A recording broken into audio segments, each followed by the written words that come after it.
ভাবুন তো 2007 সালে এক তরুণ ফুটবলার, মাত্র 20 বছর বয়স, তার কোলে একটা 5-6 মাসের শিশু, একটা সাধারণ ইউনিসেফের চ্যারিটি ফটোশ্যুট। সেদিন কেউ কল্পনাও করেনি এই ছবিটাই একদিন ফুটবল ইতিহাসের সবচেয়ে অবিশ্বাস্য গল্প হয়ে উঠবে।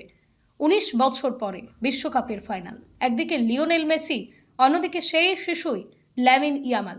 এটাই যেন গেম অফ ডেস্টিনি। 2007 সাল, বার্সেলোনা ইউনিসেফের একটি চ্যারিটি ক্যালেন্ডারের জন্য ফটোশ্যুটের আয়োজন করা হয়।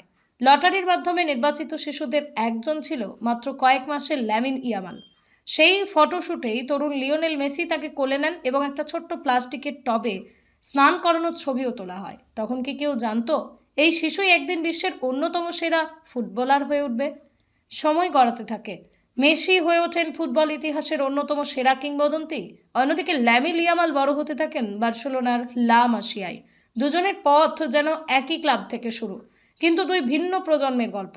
2026 বিশ্বকাপ, স্পেন বনাম আর্জেন্টিনা, বিশ্বকাপের ফাইনাল। একদিকে নিজের শেষ বিশ্বকাপ জয়ের স্বপ্ন নিয়ে মাঠে নামেন মেসি, অন্যদিকে স্পেনের নতুন প্রজন্মের মুখ ল্যামিন ইয়ামাল, যে শিশুকে একদিন মেসির স্নেহে কোলে নিয়েছিলেন, আজ সেই তরুণী প্রতিপক্ষের জার্সিতে।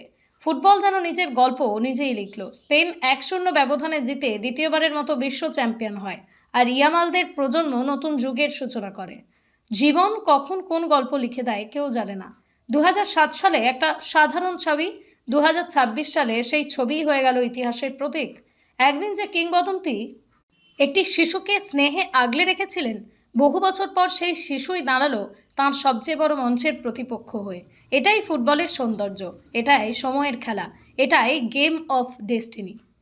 ভিডিওটি ভালো লাগলে লাইক করুন, শেয়ার করুন, আর এমন অবিশ্বাস্য ফুটবল গল্পের জন্য চ্যানেলটি সাবস্ক্রাইব করতে ভুলবেন না।